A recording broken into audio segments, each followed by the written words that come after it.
Yes, hello. Barbra here, the CEO Kurrex Credit. Kurrex Credit, we are money lenders. We are the leading money lenders on the ground at the moment. The reason as to why I say so, Kurrex is covering 70% of the unbanked and the low-income earners. Because we started in 2023. We kick-started on the 20th January 2023. At Kurrex Credit, we do have a variety of products according to how the customer walks in. Let me say, our viewers out there may not know what we mean by products. But in money lending, omuntu akola chi ye product je tumuwa suiting according to what the person does. For example, omuntu webaba bakola mu katale.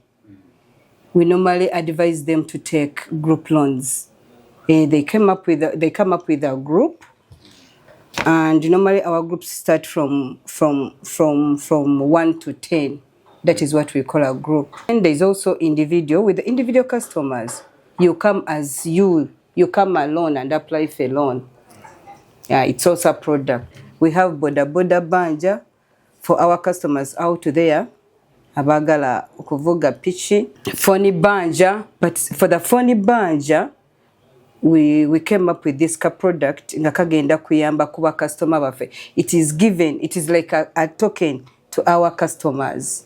He can have more than one product. Aizo kuba a normal loan, a running loan, mu group, then can apply for phone banja. And our phone banja tebulina interest ya manyi nnyo, since they are our customers, they are our existing customers, tukabawera kuka interest katini nnyo kali ku 0.05.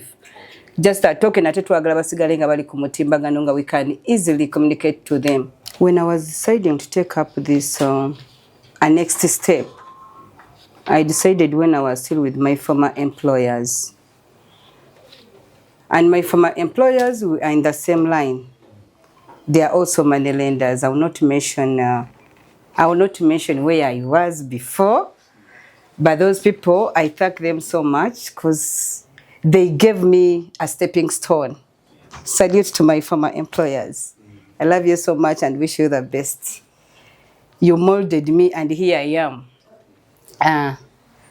When I was still with my former employers, I thought wise that I wanted to stand out. I wanted to stand alone. Ningamba kanyingira katale, since I've been there for the last 15 years. That experience alone was enough for me to say nsobola okuyimirira. And in this journey, of course, I didn't work alone. I worked with a certain team that it will introduce itself. Just like any other business, tewali lugendo lwa muswetwe. You'll pardon my Luganda, I'm not a Muganda. Tewali chintu kyogenda kusanga ku silver plate. Of course, there are a lot of challenges in there. Natandika obuzibu when my leg was still the other side, atenge no njagala okwezuula. So I was in between there. Nebinsobako. First of all, omulimo gwaffe gwetaaga a lot of documentation. You have to keep records. You have to be on top of the game with the records. Kubanga wo messing it up with any slight record, niwebera zero weight, it can ruin everything. So, record keeping was so hard when I was starting. Reaching out to customers all the time, it was so hard.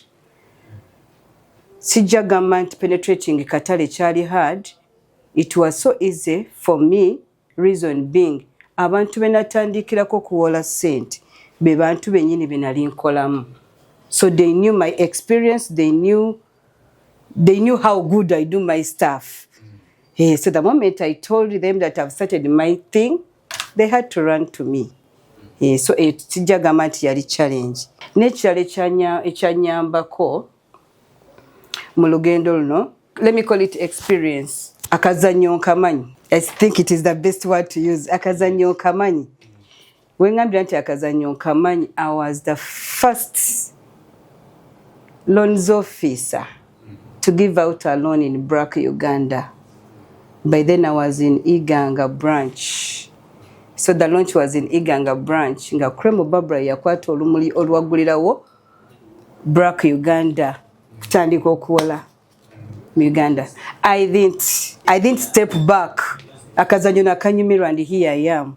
Era maybe another challenge yali ya funds. Uganda tubeera baavu. I started with a few customers. I remember I started with 5 customers. My dear customers around the Kubiri. Those who own furniture mats around the Kubiri, Benatandika nabo. And we started with very, very little money. Our ceiling is big, then Natandika ne minimum. I started with a minimum of 500 each because they formed a group of 5.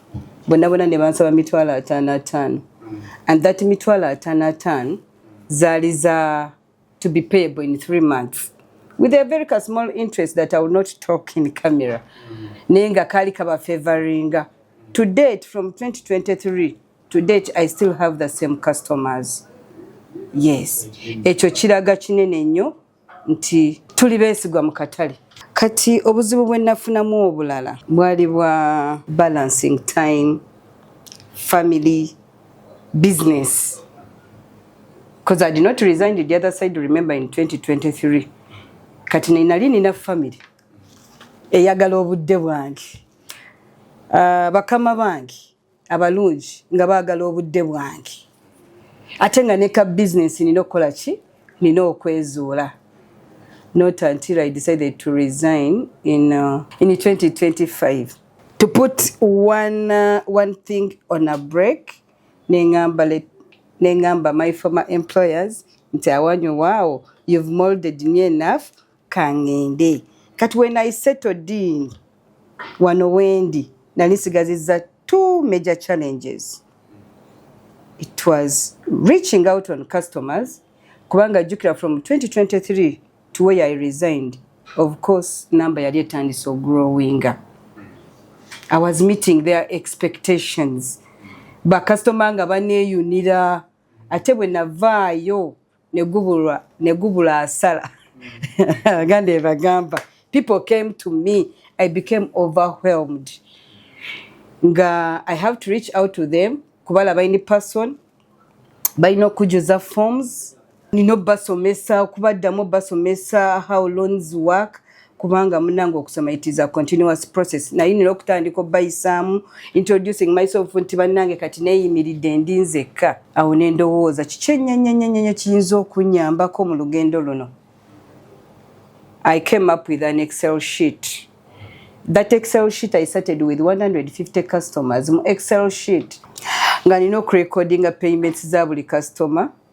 In the Excel sheet nino bookinga in disbursements. Mu Excel sheet nino recordinga expenses of the business. Nechikola gafla. Let me say. And I regret for that. But it was a learning point. When I vow, it was 2024 in around August, September, when I started sourcing omuntu asobola okunyambako ku system. Because a friend of mine advised me nga Barbra. Clientele ekuze. The portfolio ekuze. You need staff in place, but staff's in place. Literally you needed somebody to help you with this. Ate yali talowooza ku kya system by the way. Ye nga ali kuŋŋamba weetaaga ba staff bakole emirimu egyo. Nga akuteekera mu Excel mulala, agenda mu field mulala, record keeping mulala. Nichiya nengamba tukoze tutya. I thought was nengamba yona Geneva because I was with Barbra, as I told you. Nengamba Barbra Uganda twakwesanga system. By that system yali, it was called radar system. Bali bajizimbira Kenya. Emabega bali bajita Abacus. They used to use system. Nenga I used not to see my bosses touching base. Nga tebajanda ku ground. Nenga they get reports done, they get everything done. So nengamba wano walabika weetaaga woki system.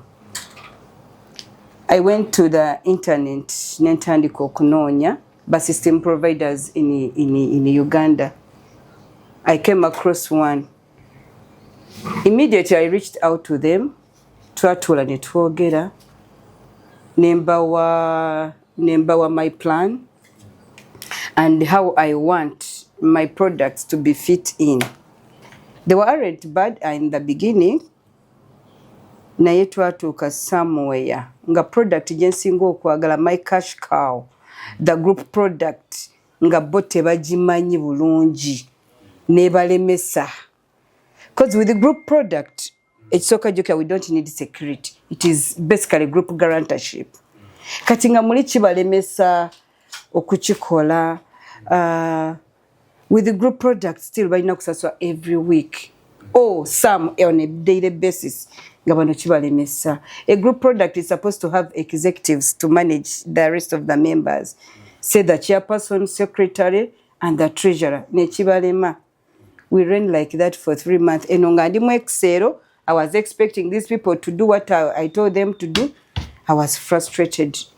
I'm sorry to say this, but I was frustrated, and I will not talk about that company. I didn't sit back. I was scrolling through my phone. Ngandimu TikTok. The advert which was running, it was about circles. And he's at a certain point talked about a group in there.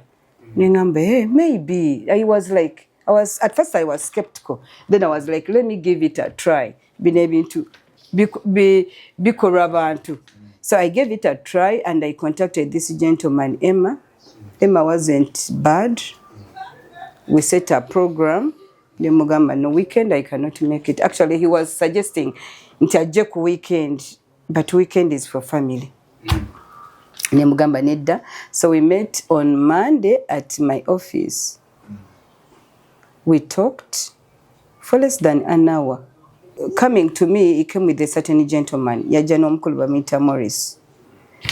When I talked about what I needed, to them it was as easy as word, let me say.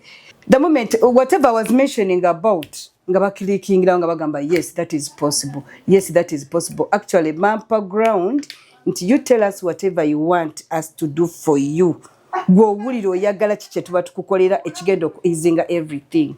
I opened up, and indeed they delivered what I wanted. That was last year in January 2025. To date, they are the very people I use. They made my work so easy. In that, I can even take a month without stepping in office. My clients know that they rarely see me in office. I can even take a month when I'm not in office, but work goes on well. I do even monitor them well. I monitor my staff so well. I monitor every client from the first client we have to the last client.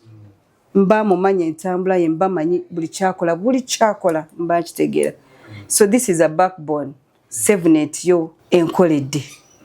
Yes, and I don't regret meeting them. Nothing should come in between us. As a director, of course, I'm not always in office. I have a department which handles collections. It is headed by Mwami Amos. Then I have another team for approvals, analysis, compliance. First, we call her Khan here. But customers call her different names, secretary, manager, everything. So, it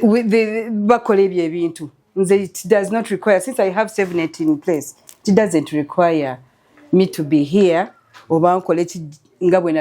Before. To approve a loan, genda mu blue book. By the way, when I was starting, I had a book. My daily transaction is in a blue book. If I'm going to apply to book in a loan in Excel, genda mu blue book, nendaba omuntu ono yali asasula atya, ya missing emirundi emeka. Oh, it was hectic. Though by then nakanamba kali kachali katini. When I grew to 150 customers, when I ingirizamu SaveNet, I really needed a backup. I had to put people in place to help me also with that. So we have with the help of our system. Anytime I feel like accessing my system, anytime I feel like looking at my business, it's just in a second. I have my business in my hands. In just a second because of SaveNet. Yes, because of their features are so good, and actually they are giving me the very best efficiency yaabwe empa ekiddako. Yes, mu dakiika emu ntunayo ne ngamba now there is a gap here. Since there is a gap here, nkoze ntya okugyawo kano ka gap. And what we do here, we normally discuss about that gap and we form SaveNet. With SaveNet, with their customer care, the moment you raise a query like this, they respond on time. So raising a query and they take a day without, and they're always on. So big up to SaveNet. Every feature in SaveNet was interesting, from creating a customer. No better no labanga customer wo mu bookings mu system. No laba flow ye, olaba date of disbursement mu lulimi lwaffe eno kwe kugaba sente. No laba omwadde sente meka, no laba akola business ki, no laba asasula ddi. Nga buli kimu kiri automatic in the system, nga kiri automated. Omulaba bulungi customer wo agenda kuddamu kusasula ddi. Yakusasulako sente meka kubanga ekyo ekibuuzo kya musumbu wanga those days. Nga customer can call you when you're in the field. When I live in analog, a customer can call you, Madam Barbra, checkingira akuna kaswa sente meka. Poor them, they assumed that I had a system. Kumbe sali na. Nga onzira kumabali n'entuula. N'enyiga calculator n'embala. Wano yafuna sente ku lunaku gundi, yakasaswako bwezi, n'enzijja ku principal, n'emubulira balance asigadde. But these days, customer ne bwankubira ssaawa mmeka, just log in a minute. Ekyo kye bayita customer care. And they know that we batukubira basaawa mmeka, we have their answer done before. Kyali kizibu nnyo kyali kizibu nnyo. Nga ne customer no wakubira nti musomesa njagala kutopinga ambulayo balance mmeka. You have to go back. N'onyiga calculator to find out his or her balance. Musomesa Bachaperson nga bankubira. Musomesa, they call us Basomesa. I don't know where that slogan came from, but we are called the Basomesas on the ground. Musomesa, gundi ayagala sente, ekibina kirimu bamemba bameka tuongeremu bameka. All those things nga binsumbuwa. But these days it's just a walkover. My main future at the moment, they are the reports. These reports give me exactly what I want to see on a daily basis. They give me a clear picture of my business on a daily basis. And once something is given on time, you get to know chichobozaako. My reports are the best. Kubanga with the SaveNet, ovanga ku system ekuwa amagoba gokoze on a daily basis. Kubanga eno business efetero okubeera ne target nogambe mbadde njagala magoba ga nusu 5 olwaleero SaveNet endaze nti leero nkoza amagoba ga nusu 3. You sit back and think ebibiri bino mbijewa encha nobiteekamu nogamba kati encha ekifo kye5 nja kwetaaga nusu 7. SaveNet gives you that time and space to think. Ekuwa ekintu nga bwe kiri. If the business is not doing well, era SaveNet evayo nekulaga, it has features ezikulaga nti there is a red flag here. Go slow, maintain, oba keep it up. It has all those features. Ate kye tusinga okwagala. Embuulira sente mmeka ezifulumya olunaku, n'embuulira sente mmeka zenyingiza, n'embuulira nti amagoba oyimiridde bwoti. Kubanga buli ayingira mu business, kye tusinga okwagala, they are the profits. Anyway, by the way, SaveNet, it predicts a loss. Chichemu predicting a loss. It's olwalero by close of day, after booking in all the transactions and all that, ekubulira wanti Barbara, wano wolaga, there is a loss. N'olinyamu mu kyamakati. So, SaveNet is my everything in this business.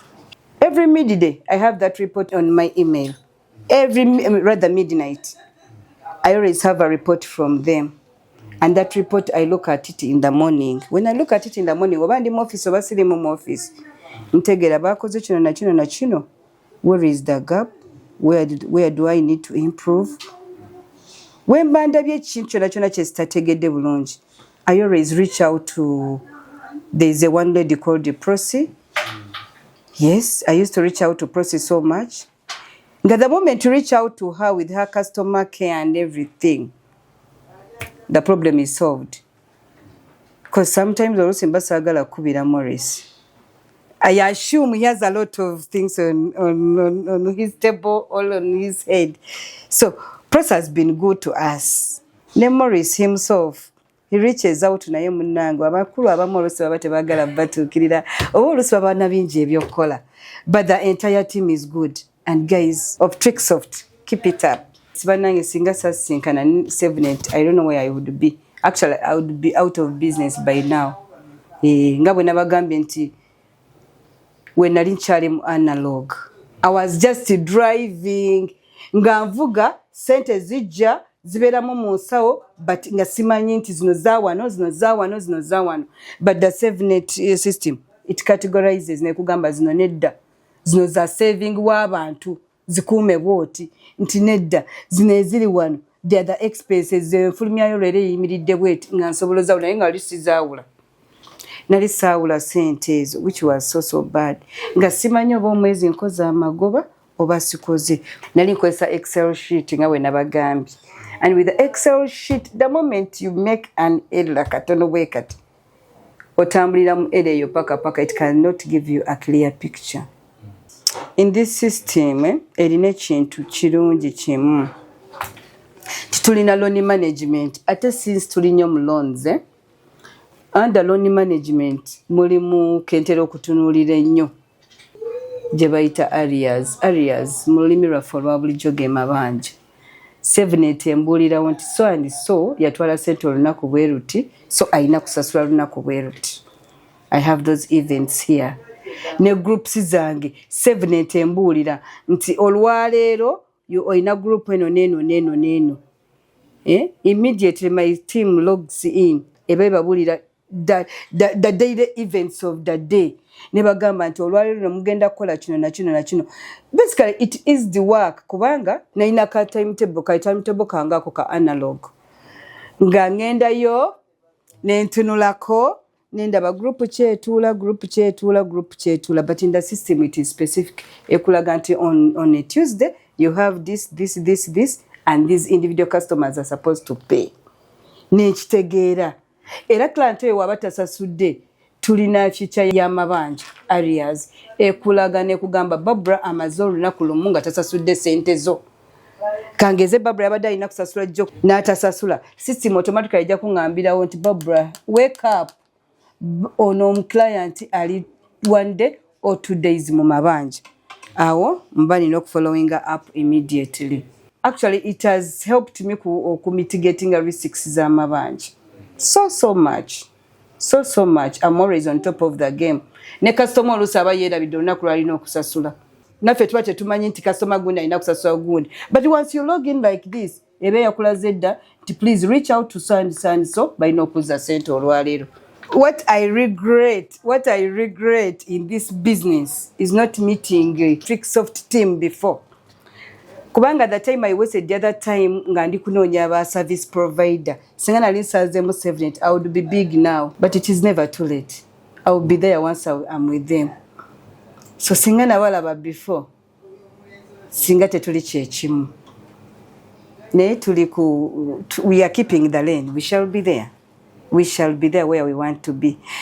To my fellow directors in business, the only advice I can give you, and I always give out that advice, kubanga in office, eringa contact office here, whoever wants to start a small thing on a small basis. I'm not mean on information. I thank God for that. I'm not mean on information. So whoever walks in, ngayagala kulaba nze ntambuza nti ekintu, the first thing I always advise them is to have a system in place. Having a system in place saves you a lot of money loss, a lot of time, and knowing your next step, which is very, very important.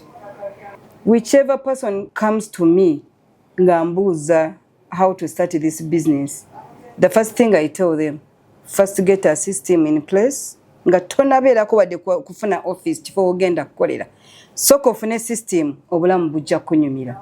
And I've referred a number of people. I'm sorry, I'm going to mention you people on camera. Don't feel offended. I've referred the CEO Generals of Silver Lending Company. I've referred Becky of Chaliwajala. I've referred Sylvia of Matuga. Bona we are on the same, we are using the same network, internet. We are not regretting. Ate, twasangibwa nti, whenever I get any small challenge in the business, or where I don't understand, before even I reach out to TrickSoft, I can call a colleague. Nenkubira Becky, Becky, are you okay? Also Becky calls me. Nanga Barbra, how do I go about this parameter? We give advice. We are family in SaveNet. Download the SaveNet app today. SaveNet, easy for you.